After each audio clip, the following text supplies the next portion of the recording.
Hello friends, मैं सुशीला आप सभी का वेलकम करती हूँ अपने YouTube channel Sushila GS classes में।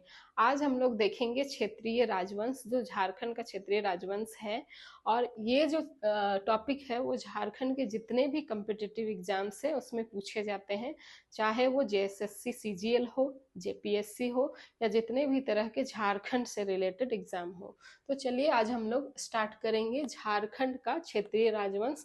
उसमें पहला राजवंश था मुंडा राज। और ये मुंडा राज से रिलेटेड जो भी एग्जाम्स में क्वेश्चन बने हैं और बनने की संभावनाएं हैं, वैसे टॉपिक्स को ही मैंने लिया है।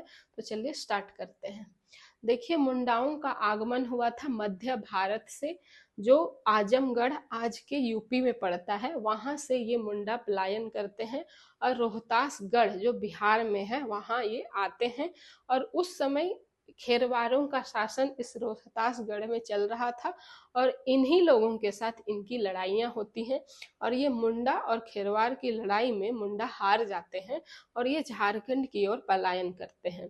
उसके बाद मुंडाओं ने ही राज्य निर्माण में सर्वप्रथम भूमिका निभाई थी। झारखंड राज्य के निर्माण में मुंडाओं का ही पहला प्रयास था। ये झारखंड की डिमांड किए थे।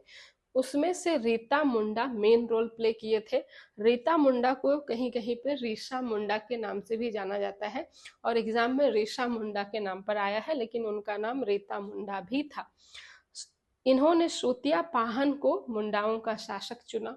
वो खुद शासन नहीं किए, लेकिन उन्होंने सूतिया पाहन को मुंडाओं का राजा चुना।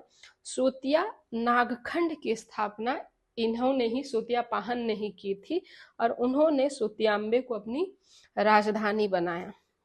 अब देखिए, इन्होंने 7 गढ़ और 21 परगना में अपने राज्य को डिवाइड किया ताकि वहां की शासन व्यवस्था आसानी से चलाया जा सके।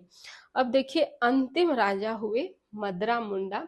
मुंडा शासन व्यवस्था में अंतिम राजा हुए थे मदरा मुंडा। ये भी एग्जाम्स में पूछे गए हैं और इन्होंने ही मुड़मा मेला के स्टार्ट किया था।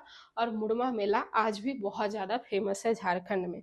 तो ये जो भी टॉपिक्स मैंने लिए हैं वो एग्जाम्स में पूछे गए हैं, तो आप इसमें डाउट नहीं कर सकते और आपको टू द पॉइंट याद होना चाहिए। अब देखिए, दूसरा शासन व्यवस्था में नागवंश आता है। और ये जो मदरा मुंडा थे, इन्होंने फनी मुकुट राय को अपना उत्तराधिकारी चुना। ये मुंडाओं के आखिरी अंतिम राजा हुए थे, लेकिन इन्होंने ही फनी मुकुट राय को अपना उत्तराधिकारी चुना और इन्होंने नागवंश की स्थापना की। फनी मुकुट राय ने नागवंश राज्य की स्थापना की और इन्होंने सुत्याम्बे को ही अपनी राजधानी बनाया। फनी मुकुट राय जो थे वो पुंडरीक नाग और ब्राह्मण कन्या पार्वती के पुत्र थे। और इन्होंने इनको आदि पुरुष के नाम से जाना जाता है। ये भी एग्जाम्स में पूछे गए हैं कि आदि पुरुष किसे कहा जाता है, तो वो है फनी मुकुट राय। और इन्होंने विवाह किया था पंचेत राज्य की कन्या से। और ये जो पंचेत राज्य है ये गोवंशी राज्य था और इनका जो राज्य चिन्ह था वो कपिला गाय की पूंछ थी। ये भी एग्जाम्स में पूछे गए हैं। अब देखिए, इन्होंने 66 परगनों में विभाजित किया अपने राज्य को ताकि अच्छे से इनकी शासन व्यवस्था चल सके। फनी मुकुट राय ने सुतियाम्बे में सूर्य मंदिर का निर्माण कराया। ये पिठोरियागढ़ में है। ये सूर्य मंदिर अभी भी फेमस है। देखिए, इन्होंने गैर आदिवासियों को आश्रय दिया अपने राजवंश में।